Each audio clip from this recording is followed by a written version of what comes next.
مسلمانوں، تمہاری ہیبت ان لوگوں کے دلوں میں اللہ سے بھی بڑھ کر ہے، یہ اس لیے کہ یہ سمجھ نہیں رکھتے۔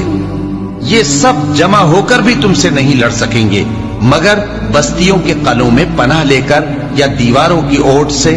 ان کے آپس میں بھی بڑی لڑائی رہتی ہے، تم خیال کرتے ہو کہ یہ اکٹھے ہیں، حالانکہ ان کے دل پھٹے ہوئے ہیں۔ یہ اس لیے کہ یہ بے عقل لوگ ہیں۔ ان کا حال ان لوگوں کا سا ہے جو ان سے کچھ ہی پیشتر اپنے کرتوت کی سزا کا مزہ چکھ چکے ہیں، اور ان کے لیے دکھ دینے والا عذاب تیار ہے۔ منافقوں کی مثال شیطان کی سی ہے کہ انسان سے کہتا رہا کہ کافر ہو جا، پھر جب وہ کافر ہو گیا تو کہنے لگا کہ مجھے تجھ سے کچھ سروکار نہیں، مجھ کو تو اللہ رب العالمین سے ڈر لگتا ہے۔ تو دونوں کا انجام یہ ہوا کہ دونوں دوزخ میں جائیں گے، ہمیشہ اس میں رہیں گے، اور بے انصافوں کی یہی سزا ہے۔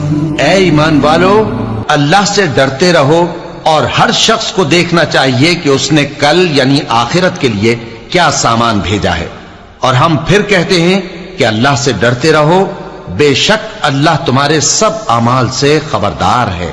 اور ان لوگوں جیسے نہ ہو جانا جنہوں نے اللہ کو بھلا دیا تو اللہ نے انہیں ایسا کر دیا کہ وہ خود اپنے آپ کو بھول گئے۔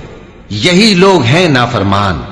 اہل دوزخ اور اہل بہشت برابر نہیں، اہل بہشت ہی کامیابی حاصل کرنے والے ہیں۔